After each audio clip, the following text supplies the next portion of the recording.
Aún tenemos algunas incógnitas a resolver dentro del caso de Francisca Cadenas. Si realmente ha sido un encubrimiento fraternal, cuál ha sido el móvil de los hechos o si tenía premeditación o no. Muchas de estas incógnitas a resolver sobre la muerte de esta mujer, de Hornachos, desaparecida hace más de 9 años y que luego nos encontramos con un crimen espantoso. Obviamente se investiga a dos personas, a dos hermanos y estamos en una fase antes de la judicial de investigación de ver posible ADN en ciertos objetos que se habían encontrado y muchas de estas cosas que nos estamos preguntando del móvil, la premeditación y demás, creo que en muchos de nuestros vídeos ya hemos apuntalado a cuáles son las versiones también muy cercanas a lo que piensa la UCO en estos momentos. Y luego todo lo que está saliendo del tema de los mechones de pelo, si podrían llegar a tener ADN, los dientes, cuáles son todas estas imágenes que la verdad que bueno, han supuesto un sufrimiento también para la familia tremendo, ¿no? Pero ha habido nuevos programas que han vuelto a hablar del caso, ha habido nuevas claves en la muerte de esta mujer y hablarían ahora de un componente fetichista y obsesivo según los nuevos informes. Estas investigaciones de esta mujer, aparte de todos los audios comprometedores, de todas las pruebas recuperadas y que tuvieron también intentos de destrucción de pruebas. Esto va a ser muy clave porque alguien que no tiene nada que ocultar, pues le daría igual destruir o no ciertas pruebas, ¿no? Entonces de ahí nos elevamos también al hermano. El hermano están diciendo que él no habría cometido absolutamente nada en relación con la muerte de Francisca Cadenas, pero ese componente de fetichismo, si pudieran llegar a encontrar también al Lolo en ese punto y la destrucción de pruebas que también él habría hecho, aparte de algunos de los nuevos audios. Bueno, también en varios foros han sacado más partes de los audios gravísimos y que bajo mi punto de vista creo que son los más clave, aunque sean los más duros de escuchar seguramente, porque es una barbaridad lo que piensan y lo que dicen tiempo después de que se haya cometido el crimen en su propia casa, pero el que más probaría la agresión sexual por parte de uno de ellos, ¿no? Porque de lo que se transcribe, de lo puesto en el informe de la UCO sobre las escuchas, hay muchos fallos, muchas partes muy borrosas que no sabríamos realmente qué es lo que dicen, pero en una parte dice, ponlo bajo, Manuel. Y tras varios segundos, el Juli dice, llegan a las 9 de la noche. ¿Quién llegaría a las 9 de la noche? Y el otro dice, te la zumbaste, que te la tenías que pinchar, ¿no? Y bueno, el zumbaste, esto fue algo que se hizo el otro día muy polémico también, porque este medio de comunicación así lo expuso. Y dice, la tía estaba haciendo, estoy haciendo, ¿qué haces? Que te la has terminado haciendo. Y ahí, bueno, es cuando dice lo de todo el día fun fun la Francisca, que es justo el momento en el que menciona el nombre de la mujer, que es lo clave aquí. Y creo que este audio va a ser clave también para su condena. Bueno, y hay una parte terrible, la verdad, que no sé cómo podemos llegar a describir, pero bueno, básicamente están haciendo alusión a las partes íntimas de esta señora. O sea, dicen literalmente, vamos a ver, Francisca, qué buen tenías. Os podéis imaginar, ¿no? Cuál sería la transcripción, pero este es con fecha del 4 de febrero de 2025, en el que el señor Juan Julián, entra en su vehículo y literalmente dice esto. Vamos a ver, Francisca, qué buen tenías, cabrona, dice. Y luego, bueno, dice otra cosa. Le dije no, y ahí después, si tanto te gustaba, para abajo.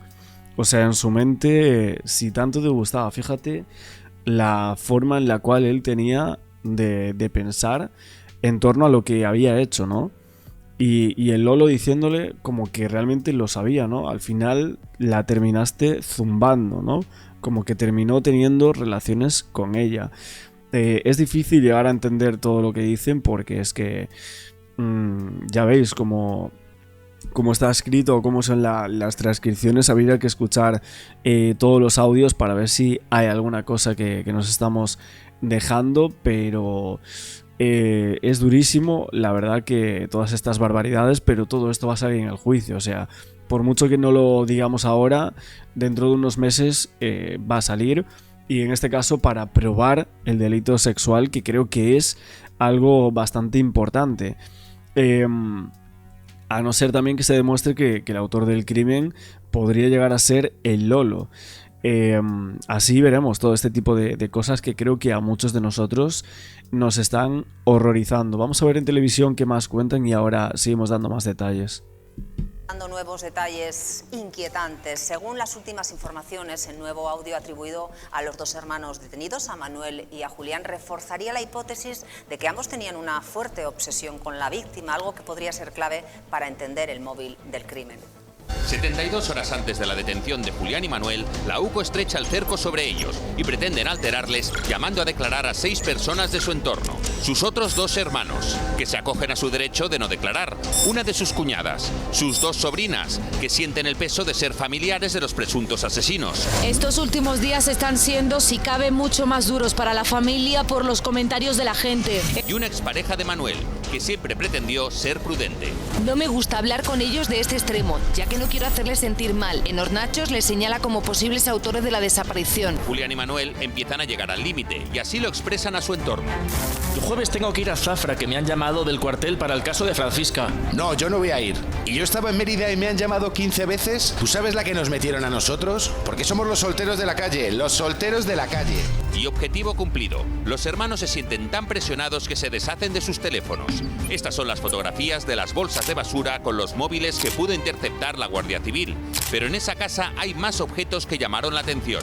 Están viendo uno de los mechones de pelo que se hallaron en el domicilio. Está pendiente de confirmar si pertenece a Francisca Cadenas, como los dientes humanos también encontrados, y la ropa interior femenina que había dentro de la cesta del baño del patio. Y los investigadores piensan que esta camiseta podría ser la que llevaba Julián en el momento del crimen. Todas estas pruebas podrían no solo detallar más el momento del asesinato de Francisca, sino determinar la agresión sexual, aunque presuntos... Bueno, si 9 años después aún tenían todas esas pruebas, es que es tremendo, ¿eh? Es tremendo, la verdad. Y luego borrar o tirar ciertas cosas y dejar otras también. Y bueno, luego lo de los hermanos, que dicen que habría 2 hermanos más que tenían estos 2 señores. Veremos qué dicen, ¿no? Ellos, que sabían o dónde estaban. Creo ni siquiera que vivían en el pueblo, si no me equivoco. Los audios filtrados de la UCO podrían responder a esta pregunta. Te la zumbaste, que te la has terminado haciendo. No la tendrás en tu cuarto y estarás aún zumbándotela. A ver, estos micrófonos, ¿cuándo la UCO decide ponerlos? No hace tanto tiempo, ¿no? No, mira... Yo también lo que diría es investigar a algunos vecinos, porque es que, fíjate lo que le decían a este, o sea, te la estabas zumbando aún después de mucho tiempo, no la tendrías en tu cuarto aún. O sea, después de que haya desaparecido una señora, hacía 9 años. Que investiguen a algunos vecinos, porque la verdad, primero, hablan igual que ellos, segundo, tienen la misma obsesión por tales extremos, y no sé yo si podrían ser un perfil similar a alguno de ellos. Con esto no estoy acusando a nada, pero es que al final te viene 1, 2, 3, 4 o 5. A ver si hay que meter a más gente en la cárcel por ahí cercana en este pueblo. Es que no lo sé, pero es que decirle eso es una auténtica barbaridad. ¿A quién se le puede llegar a ocurrir eso? A alguien que no tiene muy bien la mente. Vamos a ser sinceros. La UCO coge el caso en noviembre del 24. Prácticamente desde el principio ellos ya tienen claro la autoría o la participación de los hermanos, y con los indicios que tienen consiguen que un juez les autorice a las escuchas telefónicas, a los drones para realizar las imágenes, y es ahí cuando consiguen estos audios que son totalmente incriminatorios. Ellos hacen una investigación en la que primero consiguen todos esos indicios, todas esas pruebas, y después de alguna forma dejan ver a los hermanos que tienen pruebas suficientes para presionarlos y cometan algún tipo de error. Empiezan a entrevistar a parte de la familia, a los hermanos, a la cuñada, a las sobrinas, y ellos hay un momento determinado en el que ya se ven Notan en la el presión, punto ¿no? de mira. Y ahí es cuando encontramos alguno de esos audios que dicen, bueno, ellos no saben nada, tú cállate, que tú pero luego hay no digas nada. otros audios, como lo que acabamos de escuchar, que después de los años que han pasado, ellos siguen, podemos decir, con esa obsesión, ¿eh? Sí, vamos a ver, es que es muy importante lo que acaba de decir Leira, porque a raíz de la entrada de la UCO y sobre todo el hijo de Francisca ha estado aquí en este programa, y esa lucha, porque ellos desde siempre creían que eran estos vecinos, porque el chico siempre lo ha dicho. Sí. Y, pues, es que fue la primera puerta a la que fue. Claro, es la primera, y dice que cuando le llamó, eran 15 minutos, encontró a este elemento, por decirle un nombre, que estaba respirando y como de haber hecho ejercicio y dando vueltas por la casa, porque están pared con pared, ¿no? Y luego incluso estos elementos, pues, perdona que les llame así, metieron incluso al guardia civil cuya niña o niño estaba... Intentaron incriminar, ¿no? También al guardia civil, es decir, que a raíz de la UCO, como dice Leiras, es fundamentalmente cuando se ponen ya la mirada en estos dos. Y después hay algo que llama mucho la atención, porque lo que contaban nuestros compañeros del Tiempo Justo, todos esos elementos que hemos visto ahí, que se encuentran, es verdad que todavía se están analizando para ver si pertenecen o no a Francisca Cadena, pero son elementos que se encuentran 9 años después. En caso de certificar que sean de ella, estamos hablando de ropa interior, de mechones de pelo, de dientes en una cajita, es decir, elementos que están muy relacionados con el fetichismo, con ese componente sexual, y vendría a demostrar que ese fetichismo está incluso por encima de lo que sería la ocultación del delito, porque si tú cometes una barbaridad de este tipo, lo que haces, al menos en 9 años, es deshacerte de todas las pruebas. Que lo si hicieron, permanecen ahí, lo hicieron con los móviles, pero no hace tanto, Leiras. No, esos móviles que son esas bolsas de basura, es el momento en el que ellos creen que van a por ellos, y que esos móviles, es verdad, que guardan pruebas y dicen, oye, que nos pueden pillar, vamos a deshacernos, tengo ahí un móvil que está en mal estado y contiene pruebas, vamos a deshacernos de ellos, ya están siendo grabados por la Guardia Civil, los tiran en unas bolsas de basura y la Guardia Civil se hace con las bolsas, y de ahí son... Claro, lo clave sería saber qué habría en esos móviles, ¿no? En esos teléfonos, qué pruebas clave podría haber de este hecho. Y también es verdad que a muchos de nosotros no se nos olvidan algunos casos similares a este en torno a lo horrible de cómo se pueden recrear este tipo de asesinos, de elementos, como dice Galiacho, todo tiempo, o sea, un tiempo después, con el recuerdo de la víctima como un objeto sexual, como un deseo, ¿no? Y así lo hacen también otros violadores, a otras personas que los han grabado, y es realmente espeluznante, ¿no? Porque aquí estamos viendo todo tipo de grabaciones de esta gente que van a salir tiempo después, pero ese recuerdo tanto tiempo después de que hayan cometido el crimen, aún tengan el recuerdo de haberlo hecho, de ese disfrute, ¿no? La verdad que es terrible, ¿eh? Tienen parte también de los... Y ese fetichismo que estáis hablando es que a mí me recuerda, ya como experto mucho de estos crímenes, desgraciadamente, que hemos vivido en esta España, el caso, por ejemplo, reciente también de Chavero, en Monesterio, en el pueblo de al lado, cuando Eugenio Delgado también tenía ese fetichismo por ella y al final se la carga. O el caso de la profesora de Zamora, de Laura Luengo, en Huelva, la chica que Bernardo Montoya sale a cárcel y va por ella como ese fetichismo, es decir, ¿cuándo va a terminar ese fetichismo se da mucho en los crímenes, desgraciadamente. ¿Cuándo se va a poner fin a esta agonía para la familia? Pues cuando sea el juicio y cuando entren en prisión y todo apunta a prisión permanente revisable, si de verdad son los culpables, aunque solo uno de los hermanos se ha hecho como responsable del crimen. Se ha declarado Julián, culpable. mientras que Lolo tiene una coartada, pero bueno, al final el Código Penal dice que si tú eres copartícipe también eres asesino. Hombre, si nos fijamos en otros casos, y por mucho que avance la investigación y por mucho que se cierre, pues un año, año y medio, yo creo que no lo quita nadie, que es un año al final que se suma a todo lo que están sufriendo estos hermanos o esta familia, no solo los hermanos. Sí, todo. Pero bueno, el caso es que, por ejemplo, todo este tipo de asesinos, lo hablamos el otro día, el del Chicle, Montoya, por ejemplo, Eugenio Delgado, el de Manuela Chavero, han sido condenados a prisión permanente revisable. Y me preguntabas tú el otro día que si estos asesinos de prisión permanente revisable podían tener permisos, sí. Hablando precisamente de Basterra. Pues tienen permiso cuando cumplen 12 años. Hasta 12 años no tienen que tener ningún permiso. Y luego podrían tener la libertad condicional a partir de 20 años. Bueno, pone los pelos de punta, en casos como estos. Y siempre con permisos no dados precisamente como Basterra por el Servicio de Vigilancia Penitenciaria. No, tendría que ser el propio tribunal juzgador el que dé el permiso para salir a la calle. Pues en esta cárcel Galiacho de Sevilla 2 también están y han estado... Sí, a ver, ahora ha habido un cambio, ¿no?, de cárcel. Antes estaban muy cerca, ¿no?, de donde cometieron el hecho, pero bueno, los han trasladado a Sevilla, en donde también estuvo Miguel Carcaño, en esa cárcel de Morón. Y bueno, ayer también me decíais que la Guardia Civil se había puesto a buscar, a investigar dónde estaba Francisca por todos los alrededores del pueblo, incluso en otros, en vez de buscar en la casa de los vecinos que eran sospechosos, ¿no? Dijeron, bueno, es que pudieron haber trasladado su cuerpo a alguna zona, ¿no?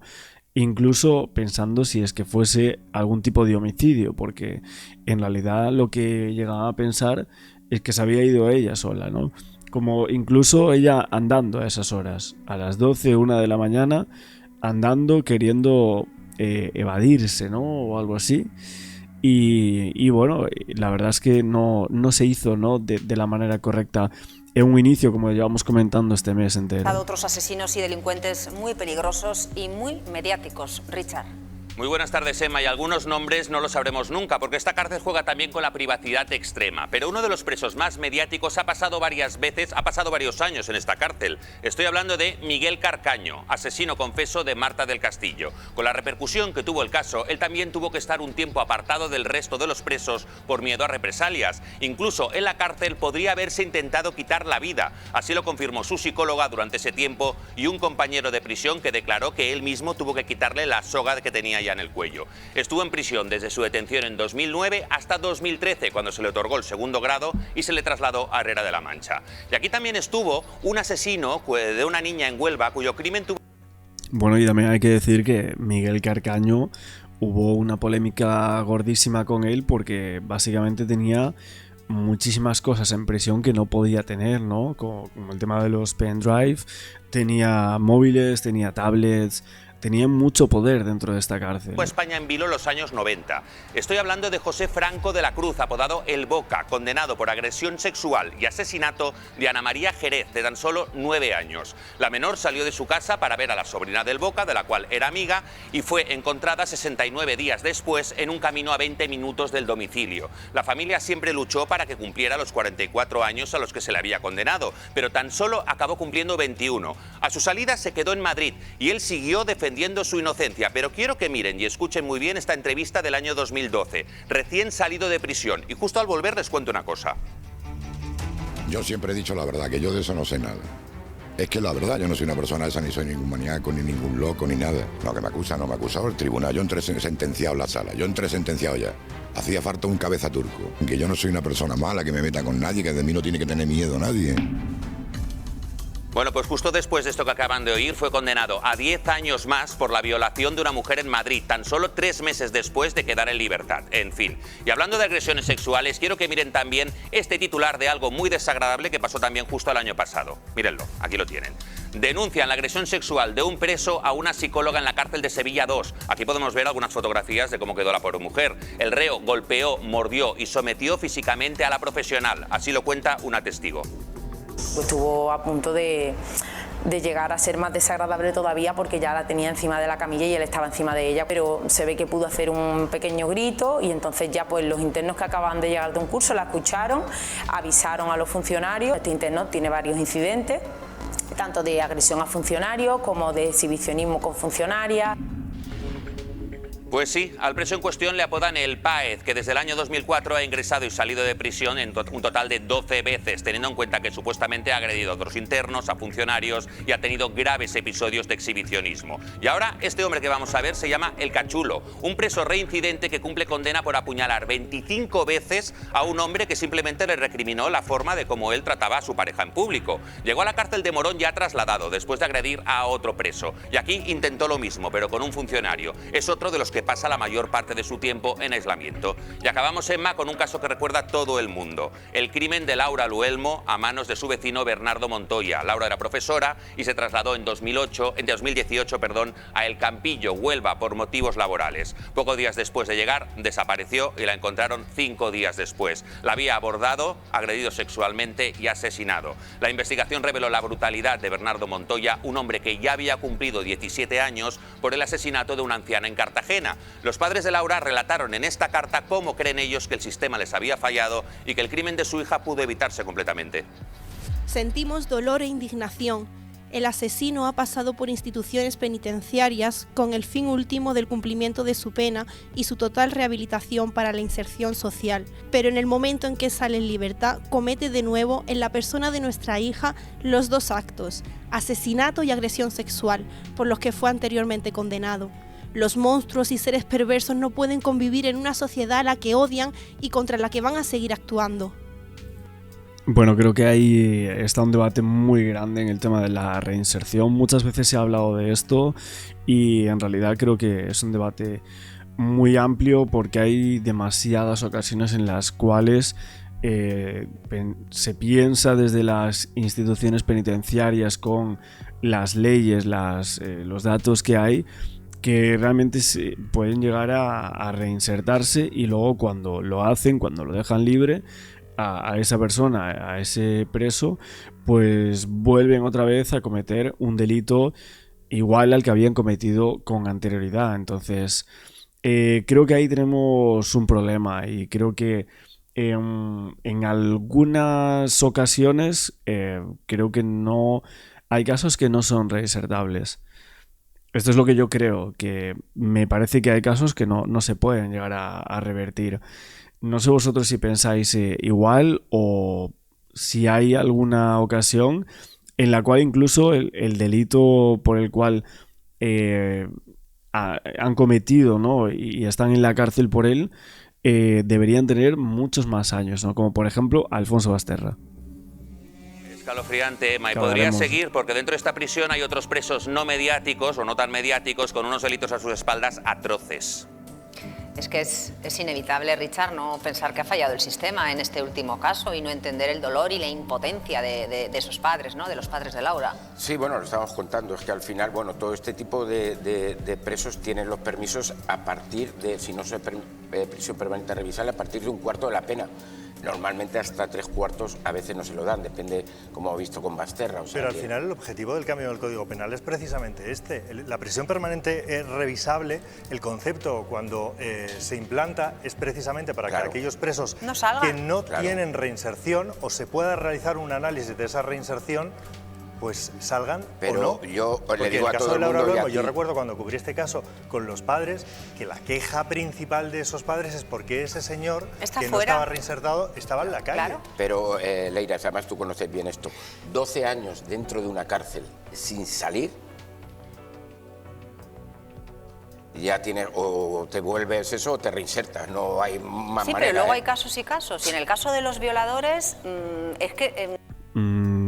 Es que, vamos a ver, hemos visto casos que han estado 12 años y que no se han vuelto ahora mismo ángeles de la paz, ángeles de la guardia, ¿no? O sea, es que no sé qué estudios puede llegar a haber tan específicos como para llegar a plantear eso, pero es que no hemos visto demasiados casos que no ha sido así.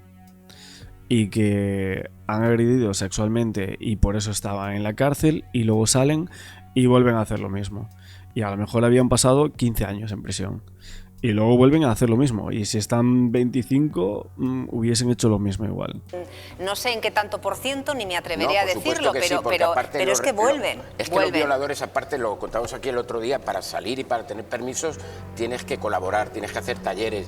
Y normalmente el violador no suele hacer talleres, ni suele participar en actividades. Y eso para los permisos penitenciarios es muy importante. Y luego lo que estabais contando, a todo este tipo de asesinos, los van moviendo de prisiones. Por ejemplo, el preso más peligroso de España, que es Sebastián Heredia, que se le conoce como el Aníbal Gester, pues ese lleva más de 10 prisiones ya en toda España. Los mueven precisamente porque se van haciendo grupos. Y entonces lo que hace instituciones penitenciarias es moverlos poder, ¿no? De tal. Y el hecho de que a estos dos hermanos los tengan en la prisión de Morón, de Sevilla 2, es por la cercanía, precisamente ahora por si necesitan cualquier cuestión de cara a la instrucción. Está la investigación entonces abierta. Los tienen siempre en prisiones, como es Sevilla 2, que es una prisión dura, donde ha habido etarras, siempre donde ha habido de todo. Y bueno, y por eso lo tienen en ese y no la tienen en Badajoz o en una prisión que podría ser más cercana, porque no están capacitados precisamente para este tipo de presos. Sí, porque otro día hablaremos de los funcionarios y la defensa de personal, prisiones. Porque se había dicho que les habían pegado en la cárcel. Sí. Lo podemos decir aquí desde fiesta que no les han pegado. Sí les insultaron, nada más llegar, y entonces los protegieron y lo metieron en un módulo aparte, ¿no? Aislado.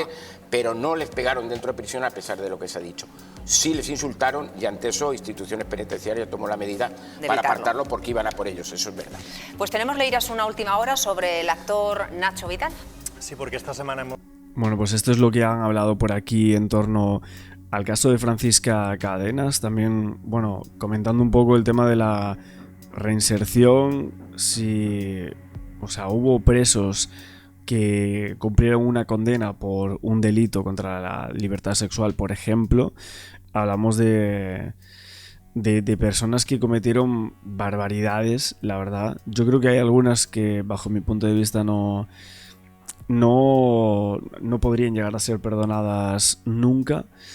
Y luego, bueno, es cierto que ha habido muchos estudios, ¿no? Estudios de reinserción, el tema de tú cometes un delito y cuál es el porcentaje de personas que sale de prisión y vuelve a cometer el mismo delito. Obviamente es muy difícil, o sea, manejar aquí los porcentajes, pero bueno, yo había visto que el tema de los supuestos violadores, pues básicamente dicen que los programas de tratamiento psicológico en prisión, que son bastante efectivos, y que se reporta que hasta un 94% de los viol que participan en estos programas intensivos que no vuelven a delinquir de esta forma. Hay algunos que sí, pero el porcentaje sería por debajo del 25%. A ver, obviamente esto son estudios que se han hecho. El tema del agresor sexual, que dicen que es un mito, que en realidad reinciden menos que otros delincuentes incluso.